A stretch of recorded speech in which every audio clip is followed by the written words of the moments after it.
Welcome back, everyone, to Good Morning Maine, where we're joined in the studio now by a very special guest. Thank you for joining us today. We have Autumn Perry.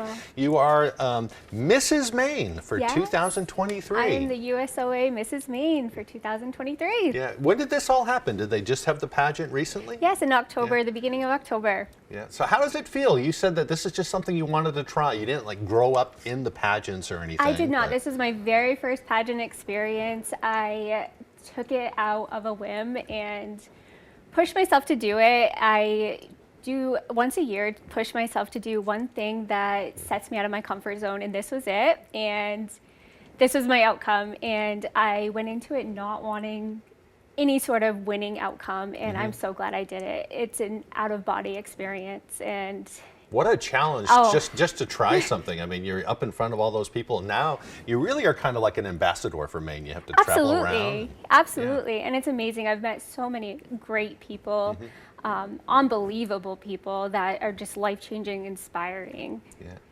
people that I want to keep so close to my heart. Well, tell me a little bit about yourself. You grew up here locally. I did. I went to Brewer High School. I live in Glenburn with my family. My husband and I own local businesses, so we're close to our communities. And yeah. You got two little kids? We do. We have a 6-year-old and a 2-year-old. So you are a busy family. We are. I wear many hats. Yeah, you're trying to keep these kids, fed and all that kind of thing, but you're also working really hard too. Yes, absolutely. Yeah. How do you manage to do all this at the same time? Really good organization skills. I have a great husband at home that helps me along the way. Yeah. What do you hope to accomplish now? Normally people in your position, they'll have some things, you're getting a microphone for the next year or so, and it's your chance to kind of highlight some things important to you. What are you hoping to highlight? Absolutely. The pageant's motto is to empower, inspire, and uplift, and I hope to carry that out fully. I think it's extremely important, especially to young women, actually all women. If I could do it, anybody could do it. Also, I'm working really hard on my platform, DICE, which stands for Dream, Dream, sorry. Leave it at DICE. It's kind of hard to remember all these things when you're sitting out here. But it really has to do with young entrepreneurs? Yes, absolutely. I would like to promote entrepreneurship with these young students. I feel like it's really important that people live out their dreams, not just something that they feel like they have to do. Right. And with your background, I mean, you know a lot about this. Yes, You're working in a family business too.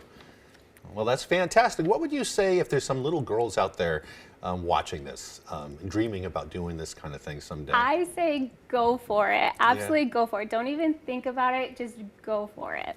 And who knows, maybe you'll be sitting here one of these days. I hope that you do. I hope that you are. So what's next for you? You're probably heading back to work today, but you're going to be doing more of these kinds of things over the months ahead? Absolutely. I'm heading to Vegas at the end of March, early April, and I cannot wait to be back on that stage. And what happens then? It's Mrs. America. Is that the pageant then? Yeah, it's a USOA national pageant, and I will be competing against the other states and the other women there, and I can't wait to meet all the other women. Well, that's fantastic. We'll have to stay in touch. Yes, I can't wait. Yeah, we wish you the best as you head out there, and we'll have to hopefully get you back here in the studio again and talk to you about it. That would be wonderful. So, well, thank you for joining us today. Getting Thanks, up Craig. early. Thanks for having me. Anytime. Thanks, guys. Now on with Devin with your weather forecast.